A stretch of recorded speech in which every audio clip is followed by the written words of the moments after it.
இன்றைய நாளுக்குரிய தெய்வ வார்த்தை 1 கொரிந்தியர் 13ஆம் அதிகாரம் 3ஆம் வசனம்.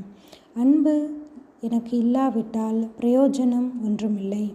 ஆம் பிரியமானவர்களே, ஒரு ஊரில் மதியழகி, அன்பரசி என்று இருவர் இருந்தார்கள். மதியழகி எப்பொழுதும் தன் அழகின் மீது செருக்குடையவளாக, பெருமையுடையவளாக காணப்பட்டாள். ஆனால் அன்பரசியோ அவளின் பெயருக்கு ஏற்றால் போல் அனைவருக்கும் உதவி செய்தும் தன்னுடைய அன்பால் அனைவருக்கும் உதவி செய்து வந்தாள். ஒரு சமயம் எதிர்பாராத தீ விபத்தில் இருவரும் மாட்டிக்கொள்ளும் பொழுது மதியழகி தன்னுடைய அழகின் மீது கொண்டிருந்த கர்வத்தினால் அவளுடைய அழகு அனைத்தும் அந்த தீக்காயங்களால் பறிபோனது. ஆனால் அன்பரசியோ அவள் மீது கொண்டிருந்த அன்பினால் அவள் முழுவதுமாக ஒரு தீக்காயம் இல்லாதபடிக்கு கர்த்தரால் காப்பாற்றப்பட்டாள்.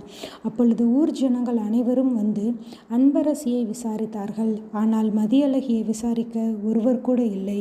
அப்பொழுது தான் மதியழகி உணர்ந்தாள், நாம் இவ்வளவு நாட்களாக நம்மளுடைய அழகின் மீது நாட்டம் கொண்டோம், தன்னுடைய அழகினால் அனைத்தையும் சாதித்து விடலாம் என்று சொல்லி நினைத்து கொண்டு இருந்தோம்.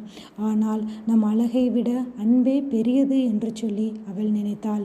ஆம் பிரியமானவர்களே, நாமும் அநேக நேரங்களில் நம்மிடம் இருக்கும் அழகை, பணத்தை, சொத்தை வைத்து நம்மிடம் அநேகர் வருவார்கள், நம்மை விசாரிப்பார்கள் என்று சொல்லி நாம் நினைத்து கொண்டு இருக்கிறோம்.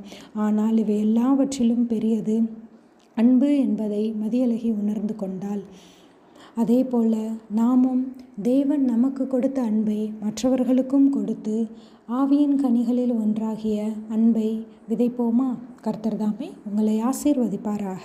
ஆமேன்.